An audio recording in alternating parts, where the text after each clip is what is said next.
The Carol of the M5 by Anya Poerscout-Edgerton. Read by Melvyn Hayes. The McDonald's was quiet. We bought so much stuff you couldn't see the table. And we ate. Kyla smiled at me, munching through a Big Mac. And it made me think of the last few months. The road, the car, the dirty B&Bs, the sleeping in car parks. How hard it had been. "Sam," she said suddenly, "how long is it going to be like this?" The sounds of the M5 were loud. Lights were bright through the dark drizzle. "Sam, are you even listening?" I nodded. Her eyes were sad. She put her burger down and she clasped my hand. Our eyes met and she said, "We can't keep doing this. We can't keep running. We can go into the city and get jobs and have real lives, real ones. We've had good times. Let's go rent a flat and get jobs. Your brother disappeared a long time ago, Sam. Maybe it's time to stop looking. Everyone else has." I shook my head. He might still be out there. He could be looking for me. He could be alive. Finally I swallow and open my mouth. There's a long pause before the words tumble out all at once. It was today," I splutter. Kyla looked puzzled. He would have been 24, boasting about how he's 3 years older." "Oh, Sam." She squeezed my hand. My face is wet and I dab at it with a greasy serviette. The windows are cloudy with steam and some small children stop outside to draw smiling faces and Christmas trees, giggling at their work and running away quickly. The tears come quickly then, streaming and running in heavy sobs that roll into one another clumsily.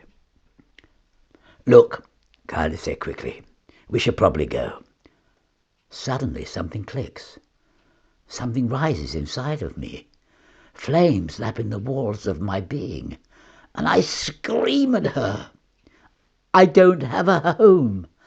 I don't have a place or a person there to cry into when I've had a bad day, or to stroke my hair and tell me it'll be okay. I haven't for the past 3 years, Kyla, and I don't think I ever will. You've been wonderful to me, and I'm sorry, but I have to leave you.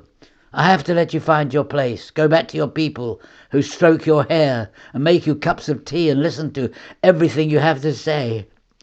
Goodbye. I hope you have a lovely life." And I ran.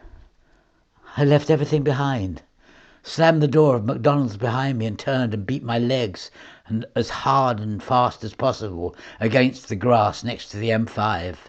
Kyla tried to run after me, but I was prepared. I spent a lot of time running. I ran towards where the road met the sky. My hair was around my face and in my mouth now, I think, because I couldn't see much. The grass was long and wild and unruly, and then I ran into something hard. I soon realized that it was in fact human. I muttered a muffled sorry and started to run again. But I was stopped. A strong grip enveloped my wrist. There was a face under a black hood, and in the crimson light of a setting sun, I saw a ghost.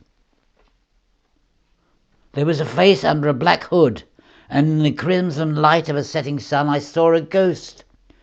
It was the face that I'd searched for.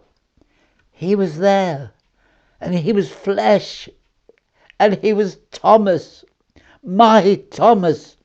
My brother, with his dusting of freckles, and his small nose, and rosy cheeks, and curly black hair, and green eyes. He looked at me for a moment, pausing in disbelief before clutching me to his chest, rocking me side to side. "Baby girl," he said softly, "you don't have to search any more." And yet again I cry, but for the first time in 3 years, these tears are joyful.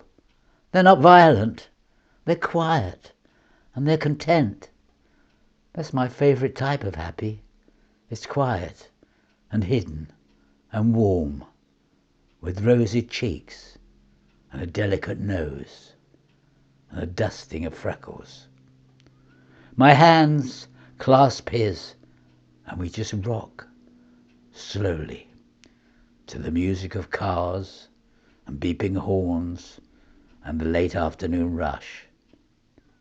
My favourite Christmas song, the Carol of the M5.